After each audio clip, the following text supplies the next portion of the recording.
على الشاشة دلوقتي معانا القانون بالتفصيل، فواحدة واحدة كده هقول لك كل أفكاره ومسائله. أول مسألة يا حبيبي هيقول لك احسب كمية الحرارة، يبقى هو عايز الكيو، طالما عايز الكيو بضرب مين؟ ام سي دلتا تي.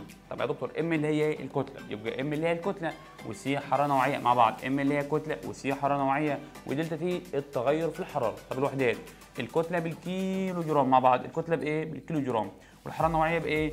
جول على كيلو جرام في كلفن، وده هنفهمها دلوقتي. والحراره بايه؟ كلفن، حراره عشان دي وحده دوليه كلفن، والكميه الحراره بالجول. يبقى دلوقتي لو عايز قال لي احسب مثلا احسب كميه الحراره، يعني عايز كيو، علمها كميه كيو، كميه كيو، يبقى لو عايز الكيو بتساوي مين؟ ام سي دلتا تي مع بعض. لو عايز كيو بتساوي مين؟ ام سي دلتا تي. يبقى الكيو بتساوي ام سي دلتا تي، ام كتله، سي حراره نوعيه، ودلتا تي التغير في الحراره. ده بالنسبه لمسائلنا.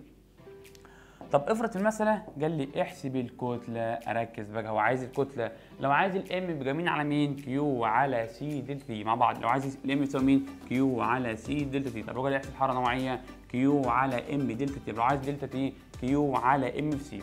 يبقى لو قال لي احسب الكتله يبقى خبي الكتله، ده على ده في ده. طب لو عايز حراره نوعيه اللي هي سي، ده على ده في ده. لو عايز التغير في الحراره يبقى ده على ده في ده. وخلي بالك لو عايز التغير في الحراره في الاول بقى بتطرح منها جسمين تي 2 ناقص 1. لو عايز الكميه في الاول بحسب دلتا تي بطرح منها جسمين تي 2 اللي هي حراره نهائيه ناقص تي 1 اللي هي حراره ايه؟ ابتدائيه. حراره مين؟ ابتدائيه.